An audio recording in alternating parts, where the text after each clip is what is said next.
Hello, and welcome to Tabletop Cafe, presented by Tabletop Journeys. You can think of us as a roadside diner on your tabletop journey, serving up bite-sized chunks of gaming goodness. I'm your host, Michael. And I'm your co-host, Chris. And we're excited. And I'm the guest, Grant. Yeah, tonight we are very excited to have on our first official guest with both Chris and I in hosting chairs. Grant is a long-term friend of ours through the Academy and just as well beyond that. Have had him several times on detention. Just a really cool dude and a really great guy, and he's got some cool stuff he wants to talk about. But before we get to him, Chris and I just got back from the faculty retreat. Yeah. Look, first time we did the Airbnb thing, I live right here in town. We rented the group rented the 3-story, I'll call it a condo, at the castle here in town. And I'll be honest, the castle's been there for quite a while. I've driven past it and always been like, that's just silly. I was impressed with It is silly, though. It is a very silly. It is. It is I want to know who hurt the person who built it. Someone hurt them as a child, but it worked to all of our advantages because they built a really cool place. Yeah. For those that have never seen it, it is, what was it, 752 apartments in this big square cement building that they have roughly shaped the tops and like a castle. There's It's like crenellations and like, four castles and aft castles and like, I can't think of the rest of it. I know crenellation is the right word I mean, but like when you have like a little guardhouse sort of shack on each corner, whatever that's called, it looks like someone took a prison and then kind of made it look like a castle too. Yeah. It would look way cooler if they had just even like drawn lines in the cement when they poured it. Yes. Kind of like stones. Yes. Like it's flat cement walls. So from the outside, it's always looked a little goofy, but we had a 3-story condo. The bottom floor was, had a nice, huge area to game in. The middle floor had tons of beds, and then the top floor, right on the top of the building. So we had all this natural light coming in all day. You could see the great view of the highway out one window and the frozen pond out another. It was really nice to be able to game on 2 to 3 different levels and not have 30 plus people talking over each other. It was just also a nice location, for me, 5 minutes from my house. Yeah. Centrally located for the folks in that area. It was a 5.5, actually probably closer to maybe even 7 total it was like 8 hours for me. Yeah. Cause I stopped also for it's like an 8-hour drive for me, but for everyone else, it seemed like it's pretty close. Yeah. So it was really nice. I really enjoyed the little condo that was rented. The people there seemed very nice. Every time we had to go on the elevator, everybody's very talkative, very happy, very giggly. I've said before, I've never once tried an illegal substance. Like I'm absolutely the most dull vanilla person in the world. I'm not sure legally I could say that anymore because I'm pretty sure walking down the hallways of that place, I got a contact high. Yeah, there was quite a few people that were having a good time. Living life large. Which, technically that is legal. It's here in it's legal. Michigan, No, I don't have any. I just felt every time I walked down the hallways, I just felt a little happier inside and hungrier. I just wanted some Cheetos, man. But other than that, we had a great time. We had 2 really good games of Blood on the Clock Tower, which is one of my favorite games. I was lucky enough to be on the winning side both times. First time I got to be a villager, and then the second time I got to actually be the imp. And completely confuse everybody. Yep. And then have 3 brand new people come and be like, I don't understand how you did that. I'm like, ooh, that was tough. The GM even admitted he made a mistake, and it made it tougher for me. Yep. Because I was purposely offing the right people in the game, offing them. Right. And I was first, by the way. Yeah, and he forgot and gave them their ability still, which hurt what my plan was. So when I kill the Undertaker to try to protect the identity of one of my bad guys, and they still get it, I'm like, oh, that hurt. Mm-hmm. It didn't help my case, but it still worked out. I was still able to deflect things just enough at the end. Only had to throw one of my minions under the bus I think John got thrown at the end, but it doesn't matter. We still won. I really like that. I mean, we played The Gang a bunch of times, which is a cooperative poker game. That's one of my favorites. I got to play Hanabi. Mm-hmm. Got to help you teach it. So I wasn't part of the 25 club this time, but I have before. So. We got to a 25. I say no asterisk. It was more like a slight asterisk, but still, it counts. Yeah. I got to play a Plunder, a pirate game. Okay. That they told me, I was like, it's only like half hour, 45 minutes. Like 2 hours later, I was like, I am exhausted. I'm going to bed. I don't know how anybody wins that game we were playing that night.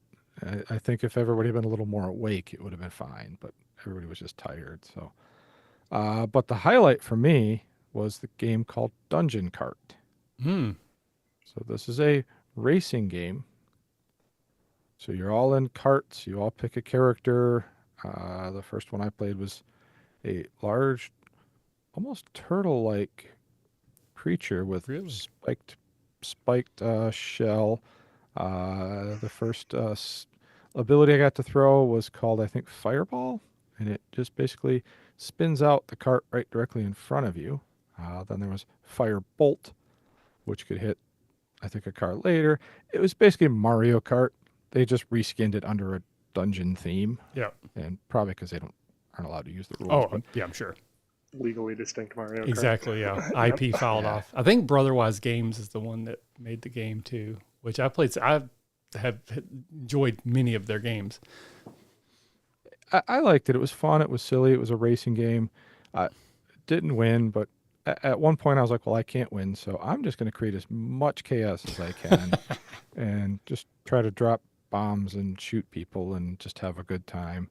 We played 2 different scenarios of that and just had a good time just laughing. And I like co-op games or silly games like that where it's competitive and I'm not upset if I lose, because I can, like I said, quickly change my theory to let's just be chaotic and have a good time, and have a just a good experience with friends and stuff like that. We did play very shortly the Lord of the Rings trick-taking game? Yeah, we started it, and then we had more people show up, so we kind of had to jump out of it. But I've heard very good things about it, but we really only got through like the training scenario, so I wouldn't say we gave it a fair shake to really evaluate it. That one I'm intrigued on because it has the storyline you go through, and I'd be curious to see how you do that with the different goals and stuff, but that'll just be for another day. Yeah, I'll bring it for the cruise. We got coming up in about 5-6 weeks. I think we mentioned before, Chris and I are going to be doing the D20 cruise. So it's a sort of a D&D in a castle, but D&D on a boat. But again, IP filed off. It's D20, not D&D, but we're going to be playing D&D. So we expect to show a full recap of that when we get back. As for myself, I will just say, 'cause I quickly want to get to Grant here. Faculty Retreats is just a well-beloved part of what the RPG Academy and a Catacon, like the Catacon kind of grew out of Gen Con, and then the Faculty Retreats grew out of a Catacon, and it's just about getting together with friends and playing games. And it's an aggrandized gaming weekend. We do it now twice a year, once in Grand Rapids area, just because that's where a lot of the folks that participate are from. So they drive down to help support a Catacon and give their time, effort, and energy for, again, nothing. Most of them pay their own way. They pay for their own hotel. Some of them even buy their own badges, even though they're faculty. So literally the least I could do is throw a weekend of gaming where they don't have to drive too far. But then we do another one in Ohio for the other folks who are closer, but still give up their time, effort, and energy to help support this convention, idea that Caleb and I originally had. And just, it's become such a huge important part of what I do. I did get to play Dark Heists, which the last episode of Tabletop Cafe, I had Mo on. We talked all about it. It's a deck builder that is sort of like Blades in the Dark IP themed. And I had a few hiccups. I think it had mostly I didn't quite understand the rules. Like when Mo was telling me the game, I thought it all made sense, but when I got to the table, I was struggling a little bit. So I'm going to get back with him. I mean, we had loved the theme, had fun, but there were just a few things that I think maybe either we did wrong or there's just some development still needs to be done there. The Hanabi 25 was a very big thing for me. But probably the other thing that was a big thing for me is I kind of had our first official Smallville Farm to Fable meetup. Because three people who know me only through Farm to Fable, the Smallville rewatch show that I also do, came over. So David, who's been one of my co-hosts, again, if you're not familiar with that show, I'm rewatching the entire Smallville TV series. And kind of the gimmick of that show is every episode, I have a rotating cast of guests that come on. So it's not just me and one same other person, it's different people. And some of the people just kind of sort of self-volunteered for it, which is, if you know me, there's a theme there.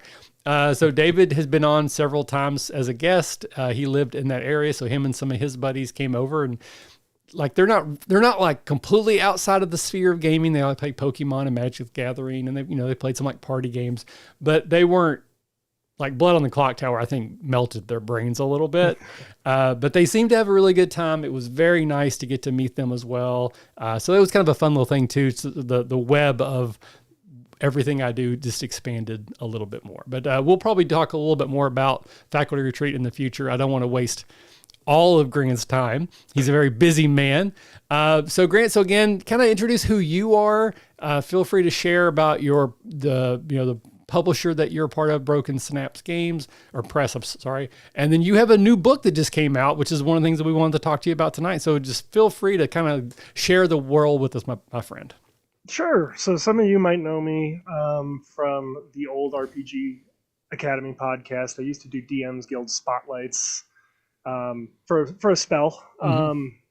And then from Farm to Fable, Michael sometimes brings me in to critique the fencing because I'm also a fencing coach. And there's plenty to talk about on that. But mostly, my wife and I just spun up a little third-party publisher called Broken Synapse Press. Right now, we're focused on making supplements for Level Up Advanced 5th Edition, which is one of the four big 5e variants that are kind of out right now, along with 2014 D&D, 2024 D&D, and Tales of the Valiant. I would say, excuse me, Level Up Advanced 5th Edition is the other one there. The thing I like about Advanced Level Up, from a publishing standpoint, it seems to have the most generous licensing. Okay. The whole system is in Creative Commons, as well as ORC, as well as the OGL. So they put it all out there. So if you're not familiar with Level Up Advanced 5th Edition, basically the entire system is out there and accessible on a5e.tools, which is the official tool site. There's also some unofficial tool sites because the licensing is so generous. All of this material just kind of exists. It's a slightly more, one could call it a slightly more crunchy version of the 2014 5e rules. I'd just say it's more customizable. They kind of broke things into different parts. So instead of race, there's heritage and culture.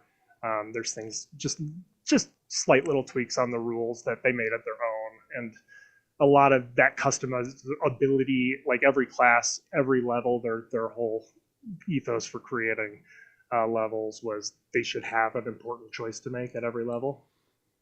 Which so, I agree with in theory. Like I love D&D, but there are some times where it's like, oh, okay, I just get more hit points, and that's just not as pretty cool. Much, those dead levels are pretty much done away with. There's at least choices you can make. So my wife and I, we spun up Broken Synapse Press. Just to get our feet kind of wet in the publishing game. I've always been a third-party gremlin. That's why we brought you on for the DMs. Is what I do. Yeah, highlight. That's right. I love third-party stuff more than I've loved any first-party stuff. So it's just more of a you can kind of let your creative freak flag fly, so to speak. So in the third-party space. So the first book we released it last month. And it is a supplement that supplements another third-party supplement for the A5e system. It's called Corrosive Souls. they are subclasses or archetypes is what they are called in A5e, for the new third-party Bloodblade class. And they are all ooze themes, including one based on my very own autoimmune disease. Okay, you can unpack that a little bit if you'd like. So I am disabled. I am quite disabled. I'm having a very good day, so it might be a little hard to tell today. But I have a degenerative neurological disease, and part of the treatments of that are aggressive transfusions. So I felt like that would be a good thing to marry with an ooze for a class that takes all of its power from transfusing itself with the blood of an inhuman entity. So Bloodblades, you can be an ooze Bloodblade, you could be a dragon Bloodblade, you could be a fiend Bloodblade, those kind of things. And all of their powers kind of coalesce. It's like a berserker with less of an off switch, because you lose yourself to, or berserker barbarian is what it's called in the original D&D. A5e changed it to make the name less problematic, and to just kind of fill out more of its barbarian has specific connotations. Right. Berserker has slightly less, so. But yeah, so again, the Bloodblade is a third-party class produced by Plant Witch Press. Jesse Mullins, who's a designer friend of mine who makes things for A5e as well. And I made a thing to supplement her product. So, well, that is kind of the A5e third-party ecosystem. Right. We're all in one big Discord. We all talk to each other, and we all make stuff and test stuff for each other. So I did throw the link in the chat. I'm still logged in as the RPG Academy and not Tabletop Journey, so I'm not sure if the links actually show or not, because I know like on ours it'll like block them out if it doesn't know who it's from. It is. From what I can see, it is not showing. Okay. Well, I will make sure that it gets put into the show notes. And I will remind folks that if you do go to the RPG Academy website first, we have a Drive-Thru RPG affiliate link. If you click on that and then go check out Grant's stuff or anything there, the RPG Academy, which is now part of Tabletop Journeys, will get a small percentage. It's a way to help support us without actually costing you anything extra. But I will make sure there is a clickable link in the show notes when we're all said and done here. But to clarify, as we said, so this is a supplement for the A5 level up version of D&D, which is based off the 2014 version. So if someone went and bought that now, could they use it for straight 5e 2024? Like how much conversion would be required? So if you have the Bloodblade by Jessie, who looks like she just showed up in the chat. Oh, hey, Jessie. So there you go. But you would need the corrosive, or you would need Bloody Heretics, which is her product. But then you theoretically could run that on 2014 D&D. Okay. But like I said, if you go to a5e.tools, the entire system is there for use. And it is all linked out. So their whole adventurer's guide, their whole DM's guide, their whole monster manual, plus all the other things they've basically released since then are available for anybody to access for free. Okay. So Chris, any questions or anything you want to mention to Grant before we kind of move the show along a little bit? No, I did. I tried to put out the links in there too. So hopefully between the two of us, maybe it shows up in chat. I don't know. We'll see. But I like the idea that you took something that's personal to you and made a character or a class for something like this. It felt very cathartic. Yeah. Because my whole idea, I have this disease, I have this treatment for this disease. It's all pretty miserable, so I wanted to try and make it cool and get some mileage out of it and keep it entertaining. And it felt very cathartic to write, and it's kind of led to some other projects that I have in the pipeline as well, with Broken Synapse Press. The name obviously being a reference to my autoimmune neurological disease. That answers that question. Yep. Yeah. And it's just kind of it's fun, it's snappy, I like it, but yeah. I've decided I'm leaning as much into my disability, making it as part of me, so I own it and it doesn't own me, and making cool things about disabilities is kind of where we're kind of finding our our niche. So, but yeah, and the book Corrosive Souls, it's on Drive-Thru RPG right now, and it's part of the it's running concurrent sale with the GM's Day sale. Okay.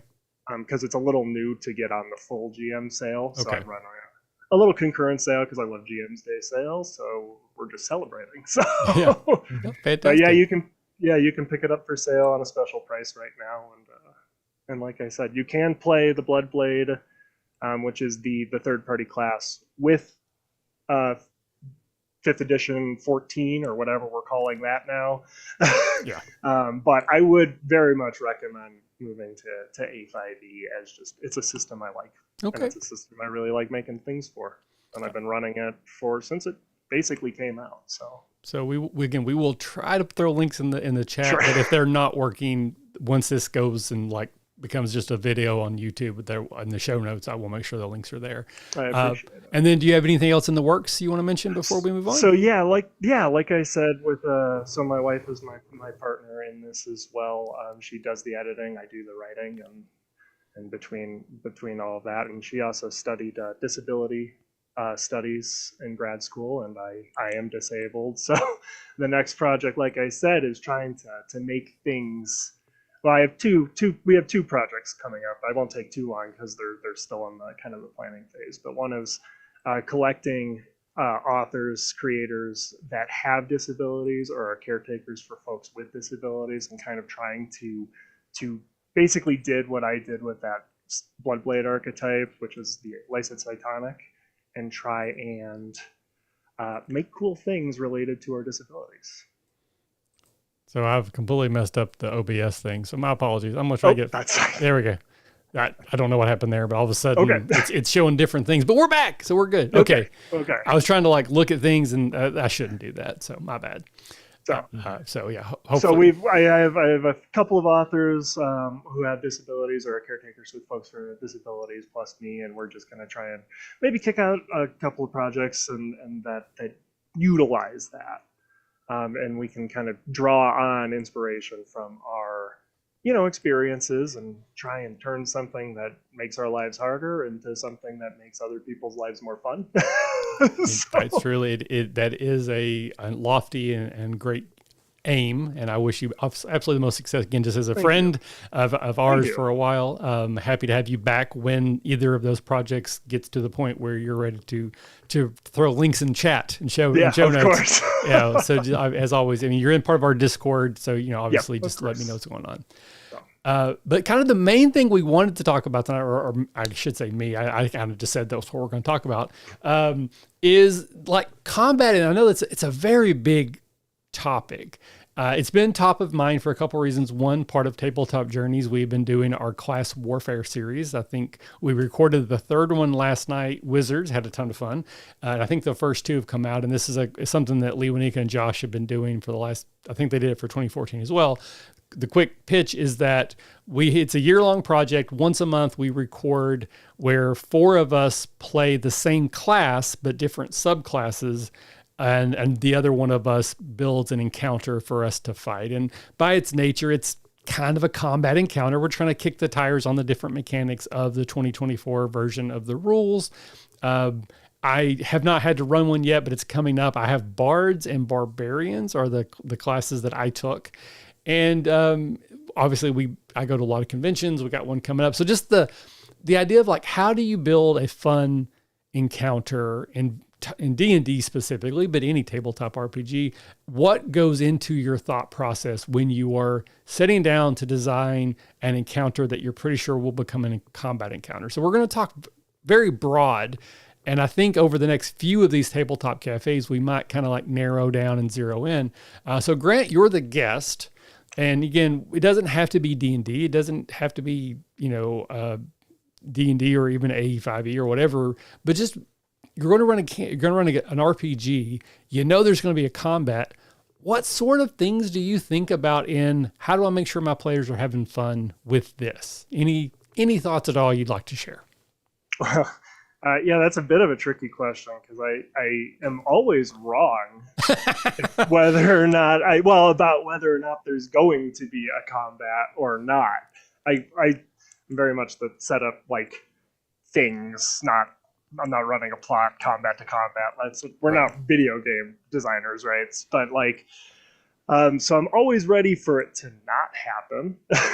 I always am ready for it to happen when I don't expect, I guess. Yeah. But the big thing is what I try and avoid in spaces is big blank white, fields. Mhm. There's stuff. I put stuff everywhere, and I'm a theater of the mind guy. So what I've started doing with a lot of my players, and this is for many games. I've played Tephra, I've done D&D, I've done even solo RPGs like Iron Sword and Starforged and the like, but asking what, and I might have even got this idea from you, Michael, but what is in the environment? I'll ask a player, what's in the environment that is unique or there or interesting, or is that fish market open? Is it closed? Yeah. Just kind of populating it out, asking them to do it for me. I always want to offload as much work to my players as I possibly can. Yeah, as I'm sure you know, and hopefully the people listening will learn if you're newer here, I'm also a theater of the mind guy.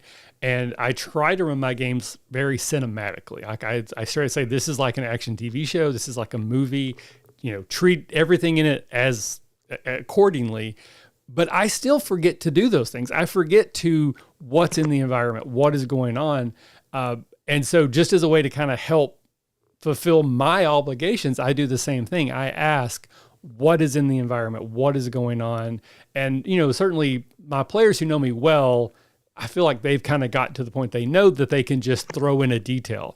I'm going to jump to the chandelier. Absolutely, there's a chandelier in this room. There's always a chandelier. There's always a chandelier. I want to jump on a wagon that is riding by. I want to jump on a horse that's being stabled or whatever. What is it when you throw the hitch nearby? Like, they just have to say those things, and they're absolutely going to be true unless there's a specific reason why they're not. So even though I want to run my games like that, I still need help because I don't always remember to front load those details. So I kind of cheat and just let it be known. If you throw in a detail, it's like 99.999% of the time, I'm going to say, yep, whatever you just said is now part of the environment. Because for one, it makes the game more fun for me because now I get to play too. I didn't know that there was an open fish market with people throwing fish like they do in like San Fran, but now there is, and by God, I'm going to have fun figuring out how that makes sense here just as much as you are in this particular moment you're coming up with. Now I get to play with all those toys too. So it's just fun for me, but it also is, that's the type of game I want to run where those things are important. They do matter. They are going to impact the game. But I just wasn't smart enough to know that before we started. Now, Chris, you are, again, famously a Star Wars GM, very long running Redemption podcast now, Smuggler's Blues streaming show set in the Star Wars, but Star Wars is basically fantasy in space. So combat is obviously a big part of that. So you feel free to use any system, but in your mind, what are some big picture things you think of when you're thinking combat? So I've always been a fan of thinking backwards. I've said this before. I always think of what's the outcome I want them to get, and then I think backwards on how to get them to that outcome. So a lot of times when I create encounters, it's okay, we'll use Star Wars, for example. I want them to have a conflict with the Black Sun. How do I get them into, I should say conflict, but I want the Black Sun to now be part of the story, and they're going to have issues with them because, they're an evil crime syndicate, and the players in Smuggler's Blues are kind of good, kind of skating the line. But when I brought the Black Sun in, that's what I thought of. Okay, how do I get the Black Sun in? I don't want to just throw it in there and be like, oh yeah, you see some Black Sun guys. So then I had to think backwards to where they were and then plan the encounters to bring them in. With Star Wars, it's a little easier, at least that system. It is very theater of the mind, like you guys said. There's no, you can move 30 feet. You can move from medium to short range. You can move from long range to medium range. Like, it's very vague. I've also been running a lot of D&D lately. In that game, I'm learning how to do encounters a little different. That game is not so much a yes and like you guys were talking. We're playing Ravenloft. The players said they want to feel this constant dread and horror. So if they walk out of the bar and go, "Is there a horse hitched?" Roll a die. I rolled a 3. Nope. Sorry. They're like, crap. So we do have to fight this creature that just clawed its way out of the bag of holding, and now it's almost eaten 2 party members, and we can't get out. Like, little different theme though, because that's what the players kind of asked for, was right. more of that horror. And that is a very important thing to say, that as much as I love to be a freewheeling DM, I am honoring the promise I make when you sit down at my table, but 100%, that's what you're doing in a Ravenloft style campaign, is it needs to be more dark and dreary, and just having like nonsense, funny things happen isn't honoring the promise of that setting. So even though it feels very different, we're both doing the same thing in how we are honoring that promise that we made when we sat down and agreed to play the game together. One of the big things I'm learning with Ravenloft especially is how do I quickly take that creature and kind of modify it on the fly? And the best example I can have is they were in a cave system. I can't remember what they're called, but they were these little, basically giant worms that jumped off the wall and attacked them. They beat the first ones. Then they had to go down a couple levels. And I was like, roll an athletics check to climb down the rope. All 6 players failed. So all 6 of them fell 30 feet and took damage. The most damage the players took was falling. Mm-hmm. So now the next encounter, I'm like, well, they don't have as many hit points or as many spells, because now they just blew a bunch healing themselves.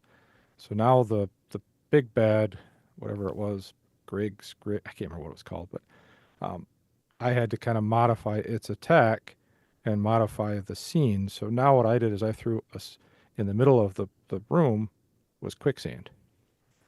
So now they had an environmental thing they could also use to help them defeat this worm-like thing that was hiding in there. Mm-hmm. And they had to try to work around that too. So on the fly, I was able to actually modify the environment to help them beat the bad guy, and I didn't have to fudge its health, because one guy immediately knew exactly what we were fighting, and I was like, thought I picked a monster nobody knew. Chris can't even remember what it's called. Is it a grick? It has like tentacle face, but like a beak. I think those are called gricks. Gricks, yeah. I was close with Grig.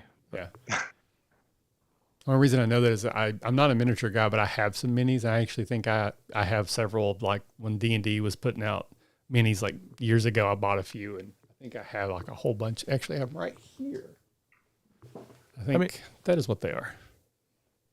And there. Yep. Yeah, is that what a grick looks close. like? I could be wrong about. Okay. I think that's a grick. That is how I have not imagined that animal or beast correctly, I guess. Okay, well. You know what? A grick in your world looks like whatever you want it to. It's my world.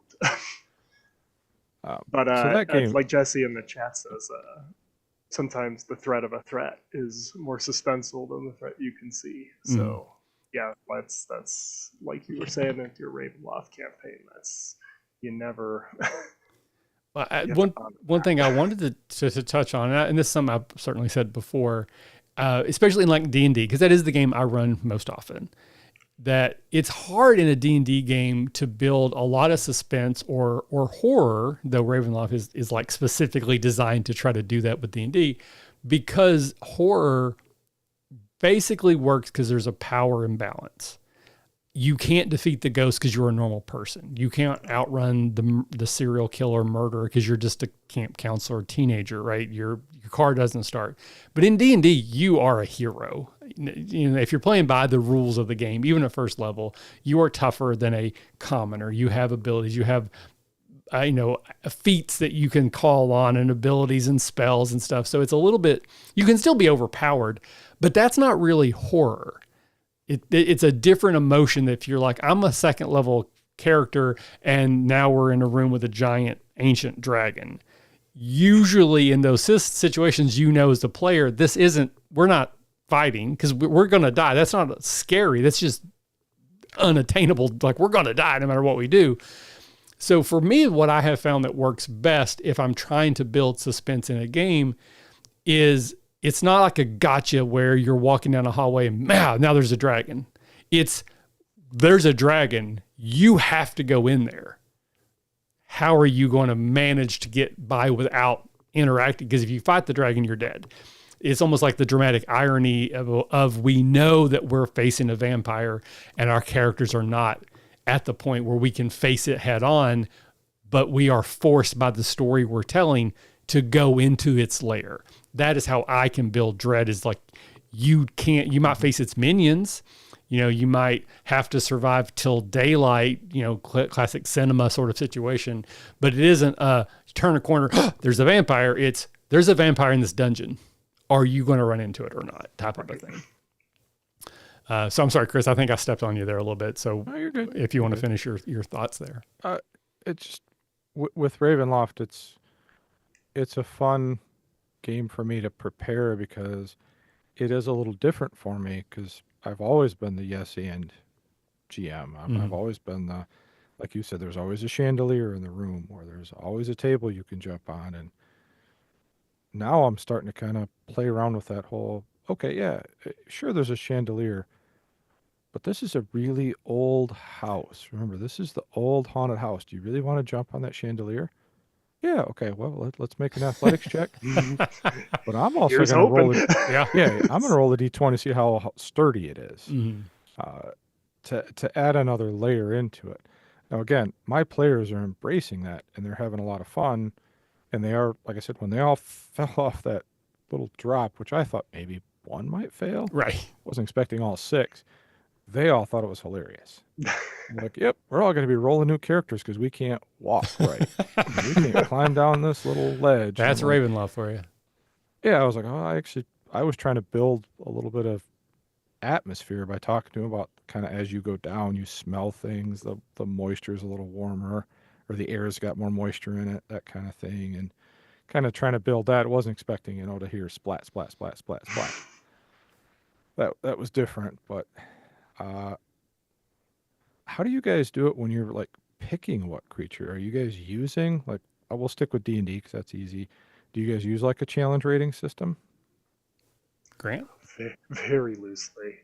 I've always thought the challenge rating is meaninless, basically. It basically tells you how strong another creature is compared to another creature that's different. But I guess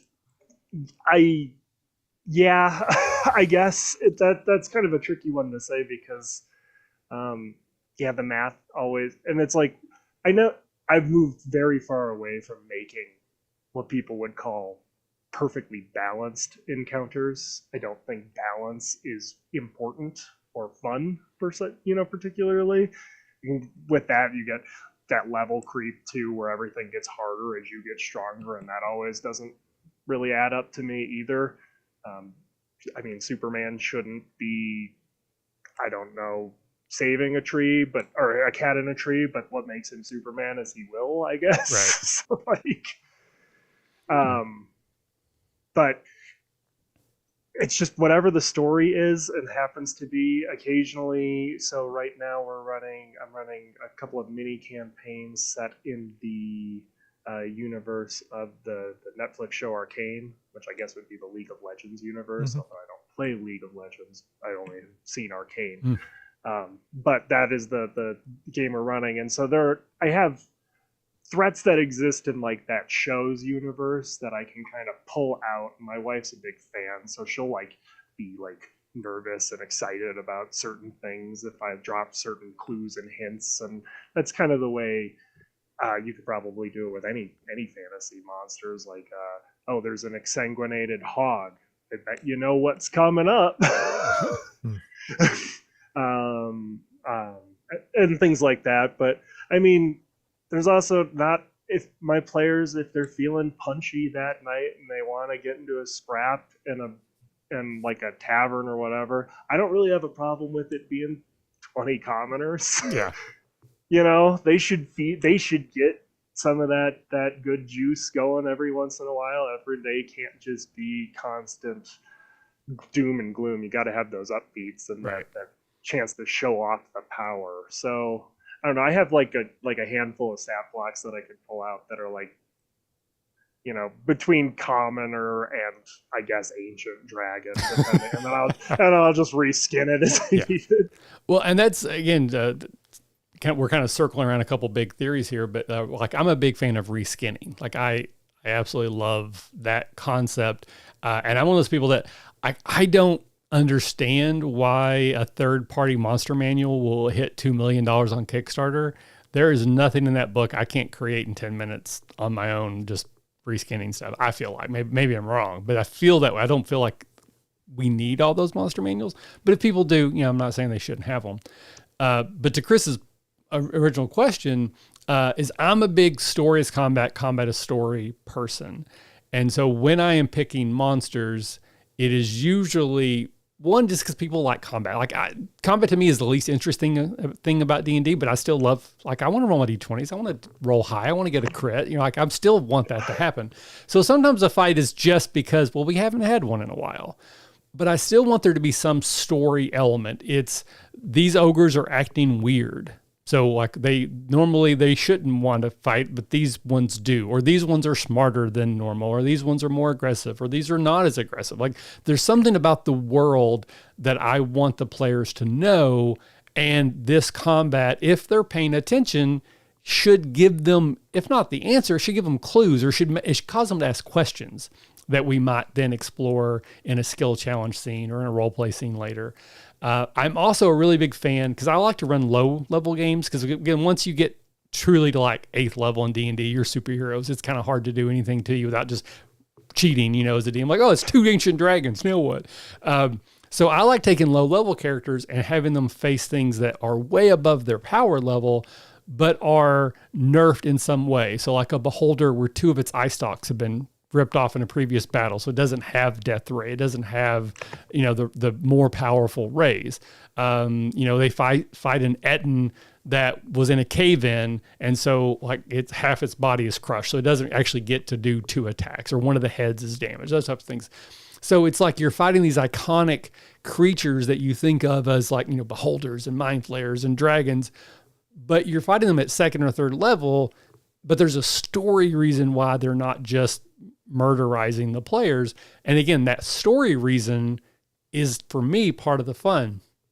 There's some other creature out here. There's some debilitating effect in the water that is causing people to like creatures to lose intelligence. So the dragon or the beholder is like a 10 intelligence beholder because it's basically drunk off its ass because there's some sort of pollutant in the water that it's drinking, you know. So I'm always trying to tell a story inside of my combats. And so the creatures I choose, why they are fighting them, those are all things that I'm trying to get across in combat, as well as just sometimes it's fun to roll D20s and get high numbers. So Chris, you asked the question. So any thoughts from you? So I like to use challenge rating as a little bit of a guide to help me kind of determine. It is a loose guide, and it quickly loses even guiding at the high, which I do think 2024 is improved. But once you get past like 5th level, and I talked about this the other day, so my apologies. I know I just stepped on you again, but the reason CR doesn't work is because it doesn't take into account the players. Like one party of 4th level players is completely different than another based on what classes they took, what race species they've taken, what subclasses, how good they are at the game, the system mastery, what spells they chose that day. So it's only a loose guideline, and the higher level you get, the more loose it becomes. Again, I'll step off my soapbox, and I will stop talking. Chris, please continue. Well, so I kind of use it as a kind of a guide, like especially if I'm doing a kind of a last minute game. I'm like, okay, we're all at 3rd level. What's my challenge rating? Okay. They're all a bunch of magic users. Okay, maybe something that doesn't have a lot of magic resistance is maybe a little stronger than it should be. Maybe I go with something else. So I kind of use it as a guide to figure out where I want to start. And then I'll kind of look at the monster's stats and kind of see how it'll play out. I also look at the players. Like I said, what kind of combat do they want? The current Ravenloft game, I've somehow managed to get it where every character is down into single-digit hit points, and every combat we've had, at least one or two of them gets knocked unconscious. The players are loving it. They're like, that is awesome. Like we really feel like we should not be here in a lot of ways. And all of them know what Ravenloft is. I mean, all of them are old like me and have understood what Ravenloft was in the day, and I'm trying to capture some of that feel. So for them, they're loving that combat, where I have other games I've played where people are like, man, I just feel like these combats are, you're trying to kill us. And I'm like, well, no, I'm trying to keep you on the edge of death in a way. Like, I want to make it challenging. I don't want you just to walk in and go fireball and, all right, we're done. Right. Collect treasure. It's not a video game where you just push a button. Like, I want you to think a little bit. I mean, that can be fun, but that's a different experience. Mm-hmm. Yeah. So I guess, long story short, I use it as a guide to kind of then determine what monsters I want to use. I also kind of look at how many players I have. Like I said, I got 6 in Ravenloft, and they're all, I think, 4th level, so a CR4 is probably underwhelming. So I bump it up a little bit and kind of look at it from there. I also homebrew monsters. Like you were saying, reskin. Mm-hmm. The next combat that they have, they're going to go, oh, well, this looks like and sounds like, nope. I made this one up completely. I made the magic item up there that they're going after. And it's going to be fun, because it's not a nice item. It's Ravenloft. You're not going to find a Holy Avenger. No. Like, it's not a nice item. So not without a lot of strings attached, at least. Yeah. Well, that's what this is going to have. So it's going to be fun. I think they're going to have a good time with it, because it costs them something to use it. So it'll be fun. So one of my kind of theories or like guiding lights when it comes to combat, most of the combats that I run are going to be over pretty quickly, just because I think that's more cinematic, and I think that's in some ways more fun. I think combats that draw out, they can lose fun before they're over.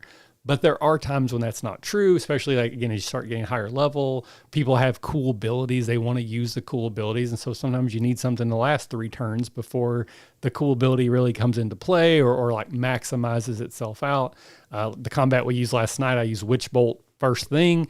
And it's not fun if if the thing dies from the initial Witch Bolt, you kind of lose part of the effect of like, well, I get to keep hitting it, So for me, if a combat is going to continue on, things need to change.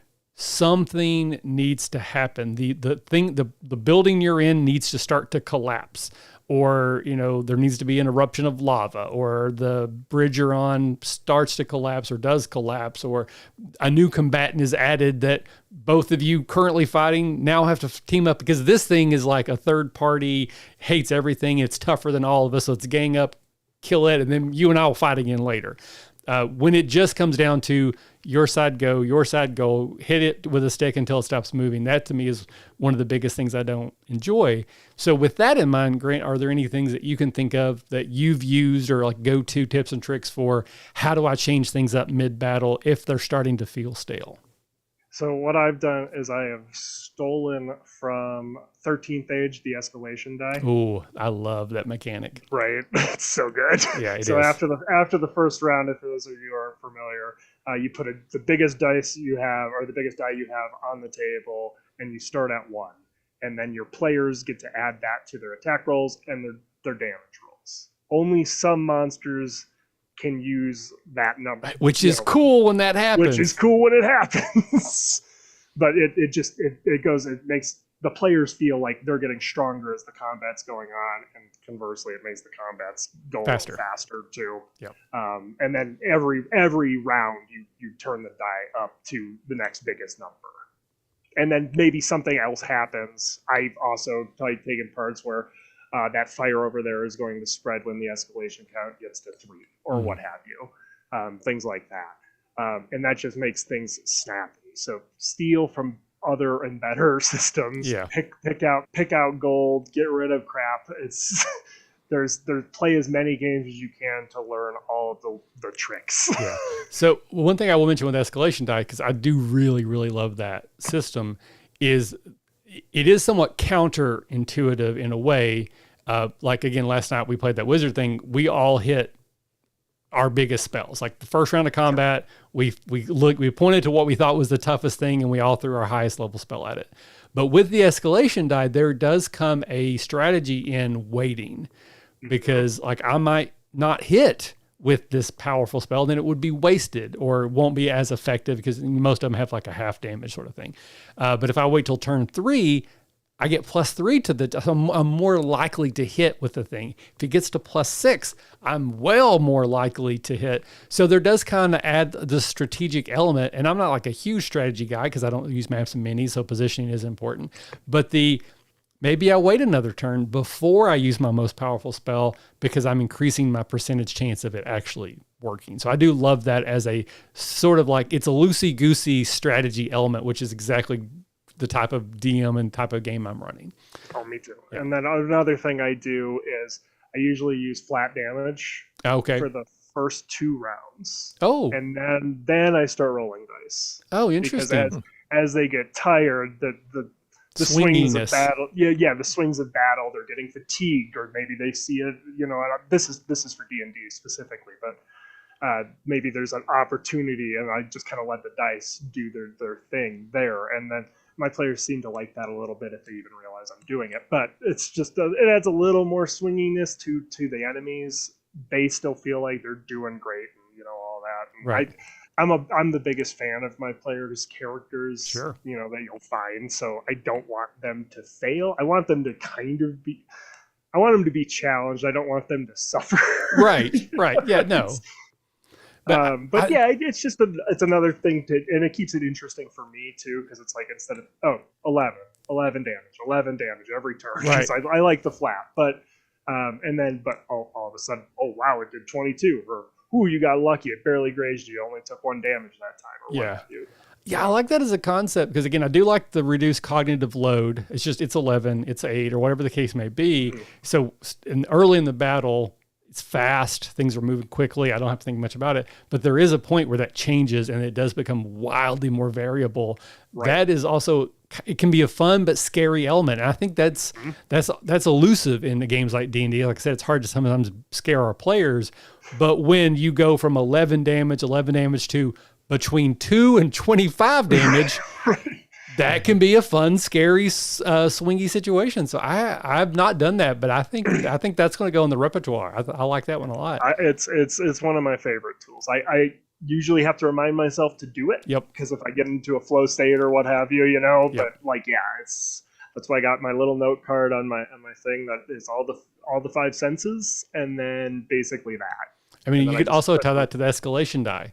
It's flat damage till it gets to 3, and then I'm going to start rolling. And that is essentially how it works. Yeah. So I love that. Thank you for sharing that. That's awesome. All right, Chris, back to you. So how do you keep it from getting boring? Any tips and tricks for combats that are either going long or are designed to go long for some particular reason? If they're going too long and I think players are getting bored, I'll have them roll perception checks to see something in the room and give them a hint. Or a lot of times what I do is I wait for a player to do something specific, and sometimes I don't know what that is till it happens, and then that enemy will just focus on them for some reason. Mm-hmm. And that just means it beeline straight towards the wizard or the cleric in the back, and everybody gets opportunity attacks on it, and now they get to do a bunch of damage, and then it's now focused on usually the player that has taken the least amount of damage, or that I think is going to be the hardest to hit. However it's going, because we've all had the players that, all right, I'm going to roll the hit. And you're like, great, just don't roll a 3 or less. And they're like, I rolled a 2. 3. I just told you not to do that. And you're like, all right, Grant, your turn. I rolled a 2. You're like, this combat was supposed to be easy. And just because of sheer dice rolls, it wasn't. So that's where I just try to wait for that moment. Or like I said, give them a hint. Try not to be as tricky as I used to be. Like when I was, first starting as a GM, I used to try to make creatures that were tough and the puzzles that the players had to solve. And then I realized real quick, nobody wants a puzzle in the middle of a fight. Yeah. They just want to know how to hit it. I mean, there are times, but like the goblin that's immune to all damage, like, okay, that's fun the first time, but yeah. Yeah, he's immune until you stab him in the left ear with Yeah. a dagger held in your offhand. Like, Yep. yeah, nobody wants something that involved though. So, I don't really have any like big tips. I just read the situation and kind of just roll with it. I mean, and sometimes rolling with it means, all right, Grant, I'm gonna roll my 3d6 to hit damage with you, and it doesn't matter what the dice say. It's always gonna be, oh, you got lucky, man. I only rolled a 4. Even look over at the dice and I see, 20 damage. Yeah. It's that is our rights as game masters, I guess. I like to build a little suspense by, shaking the dice in my hand and then rolling them so they can't see it and then be like, oh, you got lucky. Mm-hmm.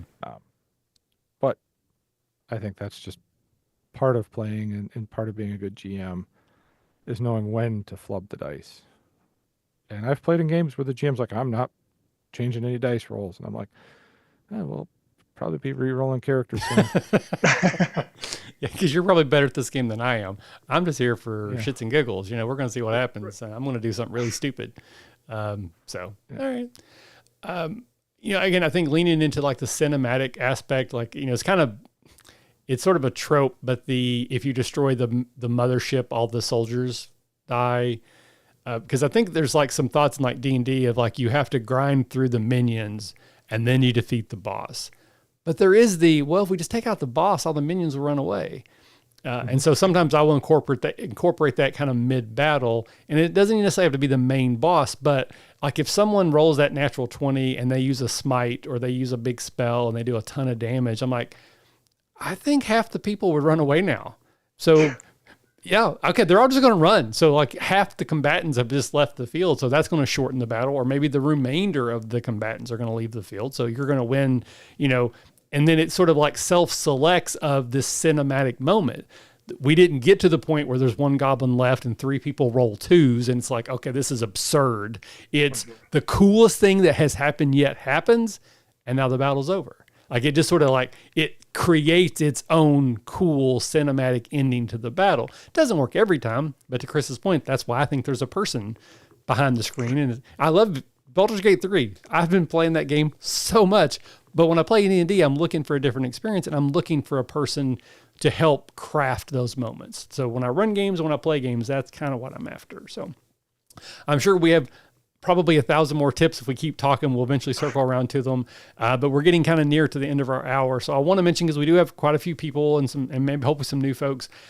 Chris and I are still kind of finding what this show is going to be, but this is very close to what we're hoping it will be. Just us talking about things, and hopefully somewhere in the conversation, something that we say will hit with someone like, yeah, okay, that's a cool tip. But we are very much open to your suggestions. Either hit us in the comments below this episode for, hey, I'd like for your opinions or your take on this, or as we get into an episode in the future, we're going to try to do this every other week, live Wednesday, 8:00 Eastern. Just pop in and say, hey, can you talk about X tonight? And even if that wasn't the plan, it might be now. Because again, that's how we are as DMs. Like, we're going to roll with the punches. So if someone has a cool concept or cool thought, there's a good chance we will we'll latch onto it and roll with the punches. Or maybe next session we will focus on that.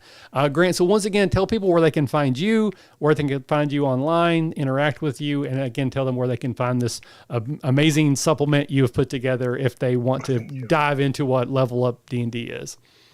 Thank you. Yeah, so I don't have very many socials. I've blessedly gotten rid of most of them. But for Broken Synapse Press, I do have a Blue Sky account. It looks like it is posted on just above my portrait there on the video. So otherwise, you can find our stuff as it's going to be coming out on Drive-Thru RPG. The first release that we have is called Corrosive Souls. And it is on special sale for GM's Day, or alongside GM's Day. So just to celebrate that, because I am a third-party gremlin, and I want to celebrate those things, and that's what I like doing. So we're putting out the first book on special sale. So again, you would need Jesse Mullins from Plant Witch Press's amazing Bloody Heretics book, but otherwise the rest but that's also on sale for Yay! by the way. So and all of the Level Up Advanced 5th Edition stuff because of their generous licensing, is available for no cost online. You just have to go to A5E tool or .tools is the website, and you can find basically the entire system. All right. And it's real nice. I like it a lot. And well, I'll just jump and say again, one of the things that Chris and I used to do on Detention, and we also want to do with this show, is highlight third-party creators, other game designers, that kind of thing. Grant obviously is a friend, but even if we don't know you, if you have a product that you think, hey, this is something these two dudes might like, hit us up. I can't make any promises or guarantees, but there's a good chance we might be able to bring you on. And again, this isn't a show where we spend the entire time talking about your thing, but we're going to give you time to talk about your thing. All right. Chris, where can people interact with you? Anything you want to say before we sign off? I don't really do much social media. Smart. Very smart. Very smart. Spending too much time on it at one point and getting too frustrated. And I decided it was a couple years ago, I was going to just cut a lot of negativity out of my life. And that was one that I found myself just spending too much time on it. I do spend time on Discord. I usually check it once a day just to kind of see how things are going. But I'll be honest with you, I'm only in groups that are people who are very similar to me, that are very, want to be more positive. If a group becomes negative quick, I'm like, bye. I don't need it. Yep. If you really want to get a hold of me, send me a message through Discord. I can, talk to you that way. Otherwise, get to see me here. Get to see me on Smuggler's Blues. We're going to start back up here very soon. We haven't set an exact date. Some things in life complicated some things, so we're still trying to get that figured out. Otherwise, you get to see me at a Catacon in November. Yep. I'll be there for sure. First weekend in April, I'll be at a small convention here in Michigan called Marmalade Dog. That one holds a little special place in my heart because a few years ago, 1994, I went to Marmalade Dog, and it was my first convention ever. And I showed up there with literally a pencil in my hand. Not even a notebook, no dice. Bought dice there. Somebody gave me a notebook. And it was the first time I'd played with, random people and learned random games on the spot. And every year that I can, I go back to it and support it. It's not a huge convention. It's run on Western Michigan's campus, and they don't ever want it to become huge, but I'll still go and support it. So otherwise, if you're going to be on that D20 cruise, we'll be there. That's going to be fun. I'm very excited to see how that all plays out. I'm very excited to play in Rich Howard's game. I've never played in a fully aquatic game, especially in D&D. So I really want to play a wizard that casts fireball underwater and see how he explains it. Because to me, that should just create a bunch of boiling water. But, that'd still hurt. Yeah. You're muted, Michael. I was talking so much, I was like, I'll mute myself so I won't talk over Chris for a change. So but where can we find you, Michael? So again, I'm also not on social media very much. I'm same thing. My mental health took a dip. The world is on fire. And while I'm not trying to bury my head in the sand, I also have to take care of myself. And what I do is I try to spread positivity where I can. I love role-playing games. I love sharing the things that I love with the people that I care about. And I've been very fortunate to have surrounded myself with a small but growing cadre of like-minded folks who just love the things that I love. So that is what this show is about. That is what the RPG Academy was about for many, many years. So I have a Facebook for the RPG Academy. I'm on the Discord for the RPG Academy. I'm also on the Discord for Tabletop Journeys, which is not very active, but we are making a point to try to change that. So if you're someone who's on that Discord, say hi, post comments, post suggestions. We're going to try to spend a little bit more time there building that community as well. But really the easiest way to get a hold of me right now is through Tabletop Journeys, their email, or just comment below here. Again, we're supposed to do this every other week live. Sometimes we do it every week. Sometimes we skip a few weeks. Things happen. I will be at the D20 cruise in April. I will be at Origins. I will be at Gen Con. I have a press badge this year for both Tabletop Journeys and the RPG Academy. So I'll be doing some games there, and we'll be doing some recap stuff here on the show. I'm very, very excited about the stuff I'm getting to do with Lee Wanika and Josh. It's two very cool dudes, and I just love getting to hang out with them. Again, they are absolutely my kind of folks when it comes to this kind of stuff. So if you are new to me and Chris, but you're here because of Tabletop Journeys. If you like what Josh and Lee Monique are doing, you're probably going to enjoy what Chris and I are doing. Other way around, if you came here because you used to watch us on Detention, you're going to enjoy what Tabletop Journeys is putting out. So give them a listen. And then do go follow the RPG Academy YouTube channel. I am not really associated with that channel anymore. Jake has taken it over and he is crushing it. He is so much better at the YouTube stuff than I am. He's putting together funny bits, informative bits. He knows what he's doing. So we are almost at 1,000 subscribers. I think we're at 966. And that is one of the big triggers for being able to monetize. So we're hoping that he can start bringing some money in so he can start doing the cool things he wants to do there. But that is way more plugging than I meant to do. Grant, thank you so much for being here. Chris, as always, absolutely. Chris, always thank you for being here. Thank you for coming to the faculty retreat. You know, I love you as a brother, and happy birthday, buddy. Thank you. And thank you, Jesse and Noah, for watching tonight. Yes. Hope you guys come back and listen to us more. Yep. And again, I'll put the show notes in the links and all the stuff in the show notes here so you can get to it, make it as easy as possible. But with that, we will sign off as we always have done at the RPG Academy, and we will continue to do here. It's just a reminder that if you're having fun, you're doing it right. You're doing it right. Yep. Thanks, everyone. See you next time. Bye.